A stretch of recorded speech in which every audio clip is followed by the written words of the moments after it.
Why do some men seem to effortlessly attract women, while others struggle, no matter what they do? What if I told you the secret isn't about money, looks, or even charm? It's about something much deeper, something the ancient Stoics knew over 2,000 years ago. Today we're diving into the secret psychology of women love, and how Stoicism can completely change the way you approach relationships. But fair warning, this isn't your typical dating advice. By the end of this, you might see love and yourself in a whole new light. Let's get one thing straight: this isn't about manipulation or playing games. Stoicism isn't about controlling others, it's about mastering yourself. And when it comes to love, that's where everything begins. Think about it. How many times have you felt frustrated, confused, or even hurt in relationships? Maybe you've tried everything: grand gestures, endless compliments, always being available, but nothing seems to work. What if the problem isn't what you're doing, but how you're thinking?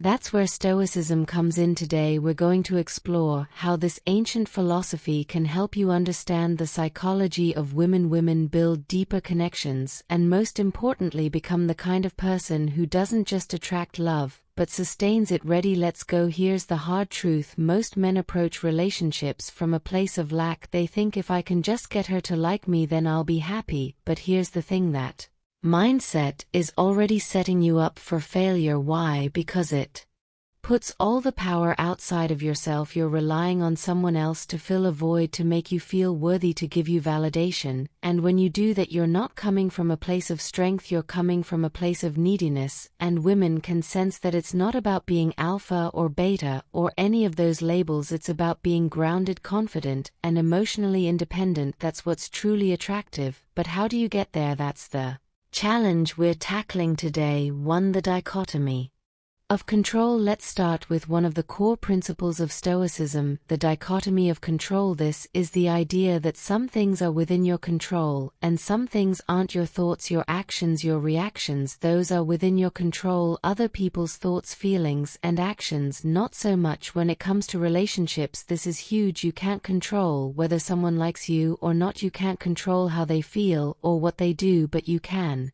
control how you show up. Are you kind, confident, and authentic, or are you trying to be someone you're not just to impress them? Let me tell you a story about Mark Aurelius, one of the greatest Stoic philosophers and a Roman emperor. Despite his power, Marcus Aurelius faced constant challenges in his personal life, including betrayal and loss. But instead of trying to control others, he focused on controlling himself. He wrote in his journal, "You have power over your mind, not outside events. Realize this, and you will find strength." Now let's apply this to modern relationships. Imagine you're on a date, you're nervous, and you're worried about saying the wrong thing. Instead of focusing on what she thinks of you, focus on being present. Be genuinely curious about her. Listen more than you speak. If she doesn't respond the way you hoped, that's okay. You can't control her reaction, but you can control how you handle it. This mindset shift is powerful because it takes the pressure off you and allows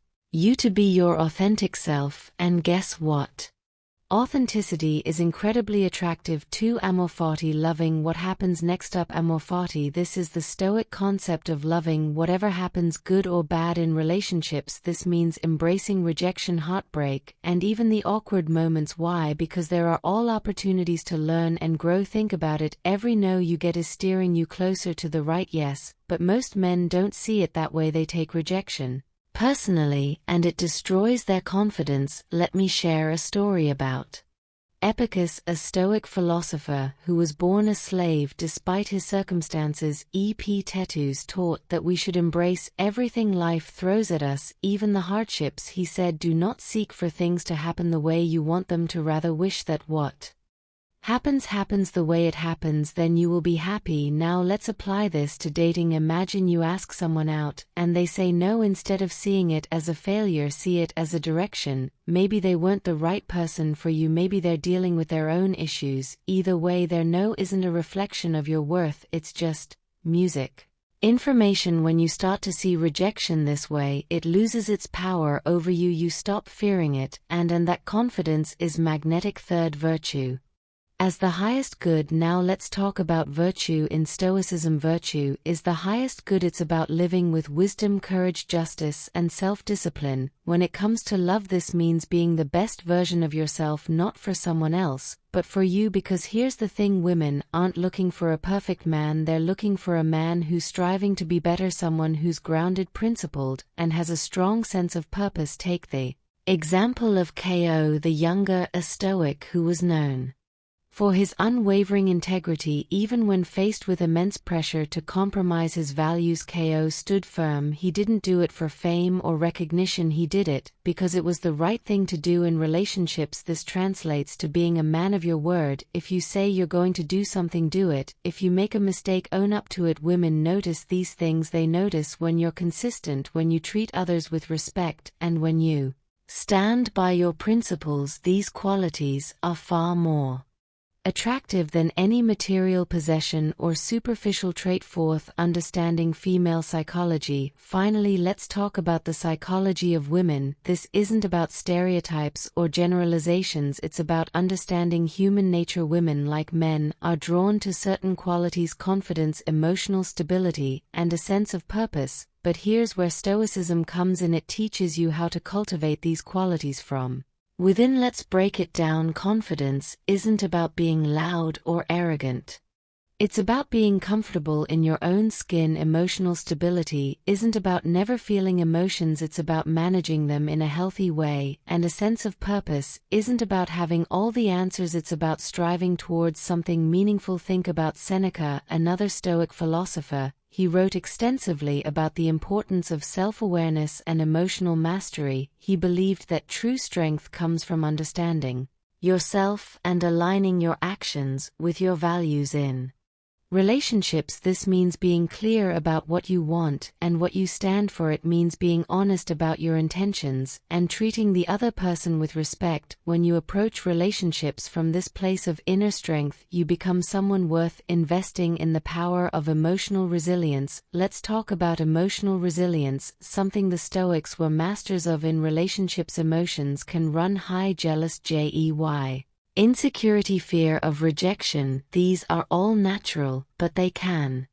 also sabotage your connections if you don't know how to handle them. Stoicism teaches us to observe our emotions without being controlled by them. Think of it like this: emotions are like waves in the ocean. You can't stop them from coming, but you can learn to surf. Let me share a story about Zeno of Siam, the founder of Stoicism. Zeno lost everything in a shipwreck, but used that experience as a turning point in his life. Instead of letting despair consume him, he channeled his energy into studying philosophy and building a new life. In relationships, this means not letting your emotions dictate your actions. If you feel jealous, acknowledge it, but don't act on it. If you feel insecure, remind yourself of your worth. When you master your emotions, you become a rock in the storm, someone others can rely on. 6. The art of detachment. Detachment doesn't mean not caring, it means not letting your happiness depend on something outside your control. In relationships, this is crucial. Too many men make the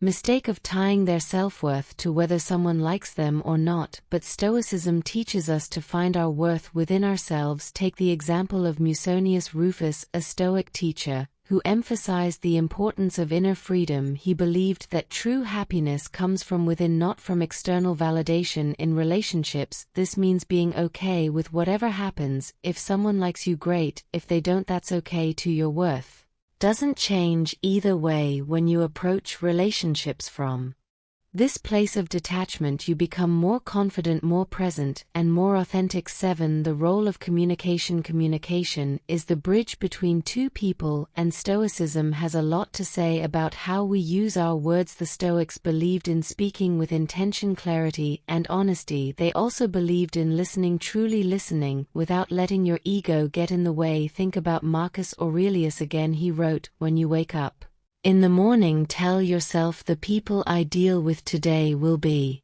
meddling on, grateful, arrogant, dishonest, jealous, and surly. They are like this because they cannot tell good from evil in relationships. This means approaching conversations with empathy and understanding. It means being honest but kind and listening without judgment. When you communicate this way, you build trust and deepen your connection. 8. The importance of shared values. Finally, let's talk about shared values. The Stoics believe that the foundation of any meaningful relationship is alignment in what you value most. This isn't about having the same hobbies or interests, it's about sharing core principles like honesty, respect, and growth. Take the example of Cleanthes, a Stoic philosopher who lived a simple life, but was deeply committed to his values. He believed that true happiness comes from living in harmony with nature and with others in relationship. This means being clear about your values and seeking someone who shares them. It's not about finding someone perfect, it's about finding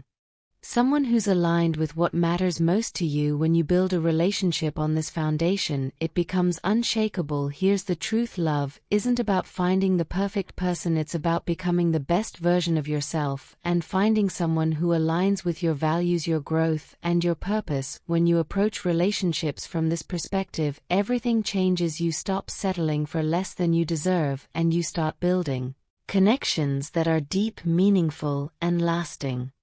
So to sum it all up, Stoicism teaches us to focus on what we can control, to embrace challenges, to live with virtue, and to understand the deeper psychology of love. It's about emotional resilience, detachment, clear communication, and shared values. When you apply these principles, you don't just attract love, you create it, and that's the most powerful thing of all. If this video helped you see love in a new way, hit that subscribe button. Let's keep growing together.